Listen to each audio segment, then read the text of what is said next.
ಶುಭೋದಯ. ಶೃಂಗೇರಿ ಸುದ್ದಿಗೆ ಸ್ವಾಗತ. ಓದುತ್ತಿರುವವರು ಲಕ್ಷ್ಮೀ ಜೋಯ್ಸ್.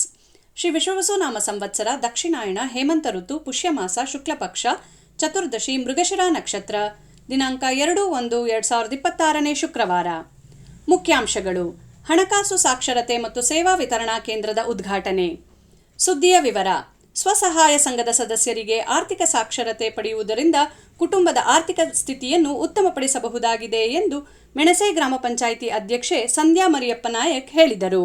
ಮೆಣಸೆ ಗ್ರಾಮ ಪಂಚಾಯಿತಿಯಲ್ಲಿ ಗುರುವಾರ NRLM ಸಂಜೀವಿನಿ ಯೋಜನೆಯಡಿ ಆಜಾದಿ ಕಾ ಅಮೃತ ಮಹೋತ್ಸವ ಅಡಿಯಲ್ಲಿ ಹಣಕಾಸು ಸಾಕ್ಷರತೆ ಮತ್ತು ಸೇವಾ ವಿತರಣಾ ಕೇಂದ್ರದ ಉದ್ಘಾಟನಾ ಸಮಾರಂಭದಲ್ಲಿ ಮಾತನಾಡಿದರು. ಮೆಣಸೆ ಗ್ರಾಮ ಪಂಚಾಯಿತಿ ಸಂಜೀವಿನಿ ಒಕ್ಕೂಟದ ಅಧ್ಯಕ್ಷೆ ಸುಭಾಷಿಣಿ ತಿಮ್ಮಪ್ಪ ಮಾತನಾಡಿ, ಕುಟುಂಬದ ನಿರ್ವಹಣೆಯಲ್ಲಿ ಆರ್ಥಿಕ ನಿರ್ವಹಣೆ ಮುಖ್ಯವಾಗಿದೆ. ಆರ್ಥಿಕ ನಿರ್ವಹಣೆಯಲ್ಲಿ ಎಡವಿದರೆ ಕುಟುಂಬ ಸಾಲದಲ್ಲಿ ಸಿಲುಕಿಕೊಳ್ಳುತ್ತದೆ. ಹಣಕಾಸು ವ್ಯವಹಾರ ಸಮರ್ಪಕವಾಗಿಟ್ಟುಕೊಳ್ಳಲು ಆರ್ಥಿಕ ಸಾಕ್ಷರತೆ ಅಗತ್ಯವಾಗಿದೆ ಎಂದರು. ಕಾರ್ಯಕ್ರಮದಲ್ಲಿ ತಾಲೂಕು ಪಂಚಾಯಿತಿ ಕಾರ್ಯನಿರ್ವಹಣಾಧಿಕಾರಿ ಸುದೀಪ್, ಗ್ರಾಮ ಪಂಚಾಯಿತಿ ಸದಸ್ಯರಾದ ಅಜಿತ್ ಶೆಟ್ಟಿ, ತ್ರಿಮೂರ್ತಿ, ಸುಷ್ಮಾ ಸುರೇಂದ್ರ, ಸುಮಲತಾ, ಶಾಮಣ್ಣ, ರಾಜಣ್ಣ, ಕವಿತಾ, ಸವಿತಾ ಶಿವಶಂಕರ್, ಗ್ರಾಮ ಪಂಚಾಯಿತಿ ಅಭಿವೃದ್ಧಿ ಅಧಿಕಾರಿ ಉಪೇಂದ್ರ, ಆದರ್ಶ, ಸುಪ್ರೀತಾ ಇತರರು ಇದ್ದರು.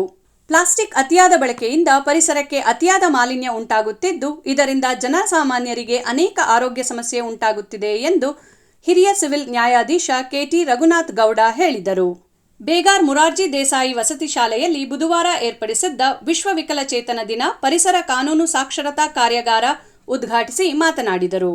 ಪ್ಲಾಸ್ಟಿಕ್ ಮುಕ್ತ ಪರಿಸರದ ನಿರ್ಮಾಣಕ್ಕೆ ಎಲ್ಲರೂ ಪಣ ತೊಡಬೇಕಿರುವುದು ಅಗತ್ಯವಾಗಿದೆ.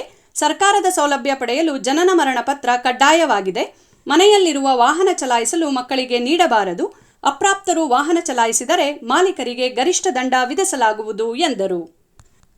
ವಿಶೇಷ ಚೇತನರ ಹಕ್ಕುಗಳ ಬಗ್ಗೆ ಉಪನ್ಯಾಸ ನೀಡಿದ ವಕೀಲ ಪ್ರದೀಪ್, ಅಂಗವೈಕಲ್ಯ ಶಾಪವಲ್ಲ, ಸಮಾಜದಲ್ಲಿ ಸಮಾನತೆ ಹಾಗೂ ಗೌರವಯುತ ಜೀವನ ನಡೆಸಲು ಅವಕಾಶವಿದೆ. ಅವರ ಹಕ್ಕುಗಳನ್ನು ನಿರಾಕರಿಸುವುದು ಕಾನೂನಿನ ಉಲ್ಲಂಘನೆಯಾಗಿದೆ ಎಂದರು.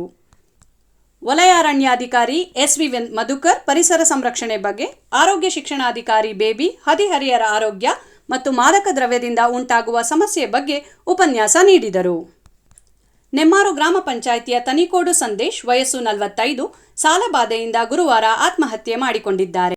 ಅತಿವೃಷ್ಟಿಯಿಂದ ಫಸಲು ಕೈಕೊಟ್ಟಿದ್ದು, ಬೆಳೆ ನಷ್ಟದಿಂದ ಮನನೊಂದಿದ್ದ ಇವರು ವಿವಿಧೆಡೆ 1 ಲಕ್ಷ ರೂ ಅಧಿಕ ಸಾಲ ಪಡೆದಿದ್ದರು. ಇವರಿಗೆ ಪತ್ನಿ, ಪುತ್ರ ಮತ್ತು ಪುತ್ರಿ ಇದ್ದಾರೆ. ಪ್ರಕರಣ ಸ್ಥಳೀಯ ಠಾಣೆಯಲ್ಲಿ ದಾಖಲಾಗಿದೆ.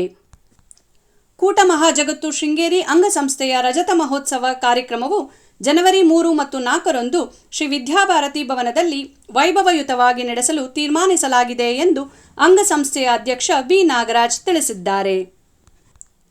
ಸುದ್ದಿ ಸಂಪಾದಕ KL ಗೋಪಾಲಕೃಷ್ಣ, ಸಹಕಾರ KV ರಮೇಶ್, ತಾಂತ್ರಿಕ ಸಹಕಾರ ಮಿಥುನ್ ಗುಡ್ಡೆ ತೋಟ ಮತ್ತು ಸೌಮ್ಯ ವಿಜಯಕುಮಾರ್. ಜಾಹೀರಾತು ಮತ್ತು ಪ್ರತಿಕ್ರಿಯೆ ನೀಡುವವರು ಶೃಂಗೇರಿ ಸುದ್ದಿ. ಕೇಳಲು ನಿಮ್ಮ ಹೆಸರು, ವಾಟ್ಸಪ್ ಸಂಖ್ಯೆಯನ್ನು 9448843831ಗೆ ವಾಟ್ಸಪ್ ಮಾಡಿ. ವಂದನೆಗಳು.